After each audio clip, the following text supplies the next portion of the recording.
नमस्कार दोस्तों, कामयाबी तक जीके सीरीज के एपिसोड में आपका एक बार फिर स्वागत है। तो आज के एपिसोड का पहला प्रश्न है, निम्नलिखित कथनों पर विचार कीजिए। कथन 1, समान नागरिकता संहिता का उल्लेख भारतीय संविधान के अनुच्छेद 44 में किया गया है। कथन 2, समान नागरिकता संहिता गोवा व उत्तराखंड में लागू है। उपयुक्त कथनों में से कौन से कथन सही हैं या कितने कथन सही हैं? ऑप्शन ए केवल 1, ऑप्शन बी केवल 2, ऑप्शन सी सभी 3, ऑप्शन डी उपयुक्त में से कोई नहीं। तो इस प्रश्न का उत्तर है ऑप्शन ए सही है। समान नागरिकता संहिता भारतीय संविधान के अनुच्छेद 44 में इसका वर्णन किया गया है और समान नागरिकता संहिता केवल गोवा में लागू है, अभी उत्तराखंड में लागू नहीं हुई है, लागू हो सकती है। तो इसलिए कथन दूसरा गलत क्यों है? क्योंकि ये गोवा में ही लागू है, अभी उत्तराखंड में लागू नहीं हुई है। तो समान नागरिकता संहिता के बारे में बात करें तो ये संविधान के भाग 4 में इसका वर्णन किया गया है और इन्हें आयरलैंड से लिया गया है। और समान नागरिकता संहिता का जो वर्णन है वो संविधान के अनुच्छेद 44 में इसका वर्णन किया गया है। तो इस प्रकार हमारे इस प्रश्न का जो उत्तर सही होता है वो होता है ऑप्शन ए, केवल एक सत्य है, दूसरा गलत है। नेक्स्ट प्रश्न है, उत्तर प्रदेश में किस शहर को पहला सौर शहर के रूप में विकसित किया जा रहा है? Option A Lucknow, option B Ayodhya, option C Varanasi, option D Kanpur. तो इस प्रश्न का उत्तर है सही ऑप्शन बी अयोध्या। उत्तर प्रदेश का पहला सौर शहर बनने जा रहा है अयोध्या। 22 जनवरी 2024 को माननीय प्रधानमंत्री जी नरेंद्र सिंह मोदी ने अयोध्या में राम मंदिर का उद्घाटन किया था और उसी दिन दिल्ली में आकर 22 जनवरी 2023 को सौर योजना का भी शुभारंभ किया था। तो उत्तर प्रदेश की पहली सौर शहर या सोलर सिटी जो बनने जा रही है वो अयोध्या बनने जा रही है, ऑप्शन बी सही है। नेक्स्ट प्रश्न है, किन स्थितियों में देखते ही गोली मारने का आदेश जारी किया जा सकता है? ऑप्शन ए नियमित कानून प्रवर्तन गतिविधियां, ऑप्शन बी शांतिपूर्ण विरोध प्रदर्शन के दौरान, ऑप्शन सी सार्वजनिक शांति और सुरक्षा के खतरे में डाले जाने वाली अत्यंत दुर्लभ और खतरनाक स्थिति में, ऑप्शन डी कई चेतावनियां जारी करने के बाद ही। तो इस प्रश्न का उत्तर जो सही है वो है ऑप्शन सी, सार्वजनिक शांति और सुरक्षा के खतरे में डालने वाली अत्यंत दुर्लभ और खतरनाक स्थितियों पर गोली मारने का आदेश जारी कर दिया गया है। नेक्स्ट प्रश्न है, राजस्थान अंतरिम बजट में घोषित मुख्यमंत्री जल स्वावलंबन अभियान 2 का उद्देश्य क्या है? ऑप्शन ए किसानों को वित्तीय सहायता प्रदान करना, ऑप्शन बी स्वास्थ्य देखभाल के बुनियादी ढांचे में सुधार करना, ऑप्शन सी गाँव में जल संचयन संरचनाएं बनाना, ऑप्शन डी शिक्षा और कौशल विकास को बढ़ावा देना। तो इस प्रश्न का उत्तर सही है ऑप्शन सी, गाँव में जल संचयन संरचनाएं बनाना। राजस्थान अंतरिम बजट में जल स्वावलंबन अभियान के लिए 11,200 करोड़ रुपए का प्रावधान किया गया है। इसके तहत गाँव में जल संचय संरचनाएं बनाना राजस्थान सरकार का काम है। नेक्स्ट प्रश्न है, एनोफ्लिस स्टेफेंसी के संदर्भ में निम्नलिखित कथनों में से कौन सा सत्य है? कथन 1, एनोफ्लिस स्टेफेंसी की उत्पत्ति दक्षिण पूर्व एशिया, पश्चिमी एशिया और अरब प्रायद्वीप में हुई थी। कथन 2, एनोफ्लिस स्टेफेंसी अत्यंत अनुकूलित और शहरी वातावरण में पनप सकता है। ऑप्शन सी, इन प्रजाति ने पिछले 1 दशक में अपनी भौगोलिक सीमा का विस्तार किया है। ऑप्शन डी उपरोक्त सभी। तो इस प्रश्न का उत्तर है उपरोक्त सभी, ऑप्शन डी सही है। एनोफ्लिस जो बीमारी है ये मलेरिया के विपरीत है और इसकी उत्पत्ति दक्षिण पूर्वी एशिया, पश्चिम एशिया और प्रायद्वीप महाद्वीप में फैली हुई है और यह केनिया में एशिया से सबसे ज़्यादा एनोफ्लिस स्टेफेंसी से बीमारी फैली हुई है। केनिया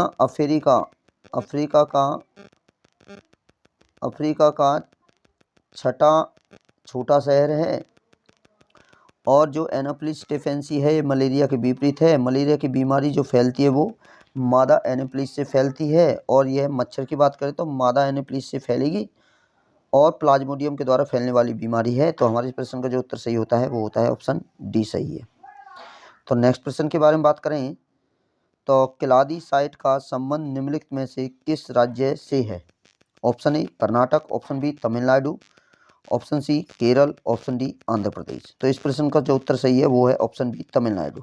तो किलादी साइट तमिलनाडु में पड़ती है। यह मंदिरों का शहर जिसे कहते हैं मदुरई, मंदिरों के शहर मदुरई से 12 किलोमीटर वेगई नदी के किनारे स्थित है। वेगई नदी के किनारे स्थित है किलादी साइट, जो तमिलनाडु में पड़ती है। तो किलादी साइट के बारे में बात की जाए तो यह पड़ती है तमिलनाडु, ऑप्शन बी सही है। तो नेक्स्ट प्रश्न है, नीचे दो कथनों का अभिकथन ए और कारण आर के रूप में चिन्हित किया गया है। अभिकथन एक, वर्नियर ने मुगलकालीन शहरों को शिविर नगरों के रूप में वर्णित किया। कारक आर, मुगलकालीन नगर अस्तित्व के लिए पूर्ण राजकीय शिविर पर निर्भर थे। नीचे दिए गए कूट का प्रयोग कर सही उत्तर का चयन कीजिए। ऑप्शन ए, एक ए और आर दोनों सही हैं तथा आर एक की सही व्याख्या करता है। ऑप्शन बी, ए और आर दोनों सही हैं लेकिन आर एक की व्याख्या नहीं करता है। ऑप्शन सी, ए सही है लेकिन आर सही नहीं है। ऑप्शन डी, ए सही नहीं है आर सही है। तो इस प्रश्न का जो उत्तर है वो है ऑप्शन ए और आर दोनों ही सत्य हैं, आर ए की सही व्याख्या करता है। नेक्स्ट प्रश्न है, कासफ उल महजूब किसने लिखा था? Option A Abdul Hasan al Hujwiri, option B Amir Khusro, option C Dargah Quli Khan, option D Fariduddin Ganj e Shakar. तो इस प्रश्न का उत्तर है ऑप्शन ए अब्दुल हसन अल हुजरी के द्वारा कासफ उल महजूबी लिखा गया था। अब्दुल हसन अल हुजूरी अफ्रीका के रहने वाले हैं, एक गजली हैं, गज़ल गाने वाले हैं जिन्होंने कास उल मजूरी लिखा था। तो नेक्स्ट प्रश्न है, भारतीय सर्वेक्षण विभाग का मुख्यालय कहाँ स्थित है? Option A Dehradun, option B Shimla, option C Chandigarh, option D Delhi. तो इस प्रश्न का उत्तर है ऑप्शन ए देहरादून। भारतीय सर्वेक्षण विभाग देहरादून में स्थित है और इसका जो गठन किया गया था वह 1767 में किया गया था। नेक्स्ट प्रश्न है, सुलभ सूत्र के संबंध में निम्नलिखित में से कौन सा कथन सही है? ऑप्शन ए, इसमें राजसूय यज्ञ के विषय में विधि विधान का वर्णन है। ऑप्शन बी, इसमें तत्कालीन समय की कानून व्यवस्था का वर्णन है। ऑप्शन सी, गुप्तकाल के विभिन्न शासकों की परिस्थिति है। ऑप्शन डी, इसमें यज्ञ वेदी के निर्माण के लिए विभिन्न मापन का विधान है। तो इस प्रश्न का उत्तर जो सही है वो है ऑप्शन डी, इसमें यज्ञ वेदी के निर्माण के लिए विभिन्न मापन का विधान है। सुलभ सूत्र के बारे में बात करें तो इसमें भारत में जियोमेट्री, जिसे ज्योमति कहते हैं, और गणित के अध्ययन का आरंभ या प्रारंभ इसी सुलभ सूत्र के द्वारा किया गया था और जिसकी रचना बोधायन के द्वारा की गई थी। तो सुलभ सूत्र में यज्ञ वेदी के निर्माण के लिए विभिन्न मापन की विधियों का प्रयोग किया जाता है। ऑप्शन डी सही। अब हम बात करते हैं कल के करे हुए प्रश्नों का रिवीजन कर लेते हैं। तो नेक्स्ट प्रश्न है, निम्नलिखित में से किस राज्य ने हाल ही में अत्यधिक शहरों को जोड़ने के लिए एक नए एक्सप्रेसवे की पहचान करने हेतु एक टास्क फोर्स नियुक्त की है? तो इस प्रश्न का जो उत्तर सही है वो है ऑप्शन ए राजस्थान के द्वारा। नेक्स्ट है, किसान साथी पोर्टल किस वर्ष लॉन्च किया गया? तो इस प्रश्न का जो उत्तर सही है वो है ऑप्शन डी 2021 में। नेक्स्ट है, भारत में बागवानी क्षेत्र की स्थिति में कौन सा कथन सही नहीं है? ऑप्शन ए, भारत विश्व स्तर कथन एक भारत विश्व स्तर पर बागवानी फसलों का दूसरा सबसे बड़े उत्पादक है। कथन 2, वर्ष 2021-22 में उत्तर प्रदेश, मध्य प्रदेश और पश्चिम बंगाल बागवानी उत्पादन में शीर्ष राज्य थे। तो इसमें से कोई सा भी कथन गलत नहीं है, दोनों कथन सही हैं। इसमें पूछा गलत कौन सा नहीं है, तो इस प्रकार इसका उत्तर हो जाता है ऑप्शन डी। नेक्स्ट है, किसान साथी पोर्टल के बारे में निम्नलिखित में से कौन सा कथन सही है? किसान कथन एक है, किसान साथी पोर्टल ने बड़ी संख्या में ऑनलाइन सत्यापन की सुविधा प्रदान की और बीज, उर्वरक और कीटनाशक बेचने के लिए लाइसेंस प्राप्त करने के लिए मदद की।